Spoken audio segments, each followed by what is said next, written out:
कभी सोचा है, जब अपने ही घर के लोग आपको समझने की बजाय तोड़ दें, तो इंसान किस हाल में जीता है? आज मैं आपको रितिका की कहानी सुनाने जा रही हूँ।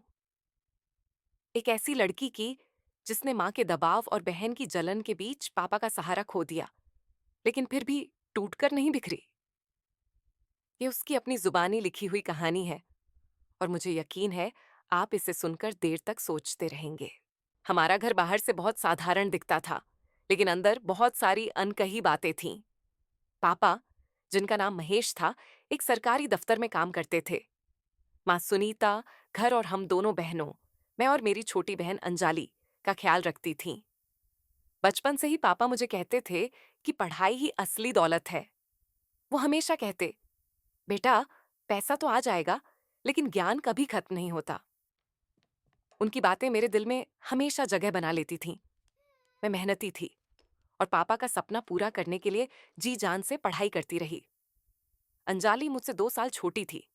बचपन में हम खेलते खिलखिलाते, लेकिन जैसे जैसे बड़े हुए हमारे बीच एक अजीब सी दूरी आ गई।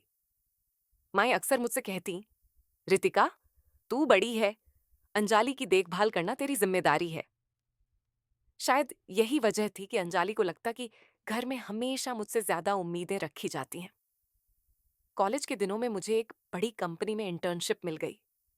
जब पहली तनख्वाह का लिफाफा घर लेकर आई, तो पापा की आंखों में गर्व देखकर मैं रो पड़ी। उन्होंने मुझे गले लगाया और कहा, आज मेरी मेहनत सफल हो गई। माँ ने मिठाई बांटी, पूरा घर खुश था। लेकिन उसी शाम अंजलि ने धीमे स्वर में कहा, सब कुछ तेरे लिए ही है, मुझे तो कोई देखता भी नहीं। उसकी बात सुनकर मैं हैरान रह गई। मैंने सोचा, ये मेरी बहन है, मेरे लिए खुश क्यों नहीं है? जिंदगी अपनी रफ्तार से चल रही थी कि अचानक पापा गंभीर रूप से बीमार पड़ गए। डॉक्टर ने कहा कि इलाज लंबा और महंगा होगा। घर में अफरा तफरी मच गई। मैंने बिना देर किए अपनी सारी बचत निकाल दी, ऑफिस से एडवांस लिया और हर तरह से पापा का इलाज कराने में जुट गई। दिन रात अस्पताल के चक्कर काटती रही, लेकिन उस कठिन समय में भी अंजलि ने सिर्फ इतना कहा, ये सब तेरा फर्ज है, तू ही तो उनकी लाडली है। उसके शब्द मेरे दिल में तीर की तरह चुभ गए। क्या त्याग करने वालों को ही दोष मिलता है? इलाज के दिनों में पापा अक्सर मेरा हाथ पकड़कर कहते, बेटा, याद रख, पैसा वापस आ सकता है, लेकिन भरोसा एक बार टूटे तो कभी नहीं जुड़ता। रिश्तों में सबसे बड़ी पूंजी विश्वास है। उनकी बातें मेरे दिल की गहराई में उतर गईं। लेकिन किस्मत बेरहम थी। कुछ महीनों बाद पापा हमें छोड़कर चले गए। पापा के जाने के बाद घर की तस्वीर ही बदल गई। अंजाली और भी कड़वी हो गई। हर छोटी बात पर झगड़ने लगी।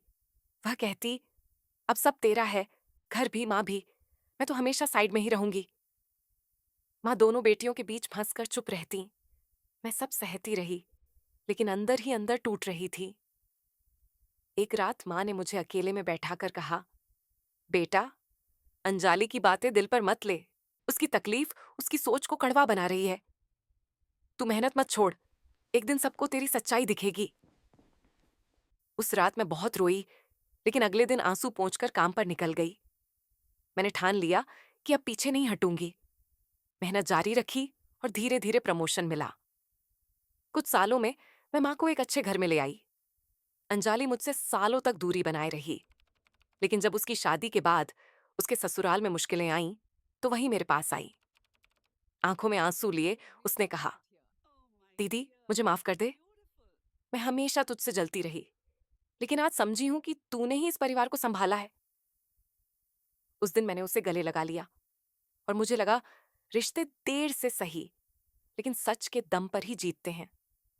आज मैं ये कहानी इसलिए सुना रही हूं ताकि लोग समझें, घर की लड़ाइयां ना किसी को मजबूत नहीं बनाती, बस दूर कर देती हैं।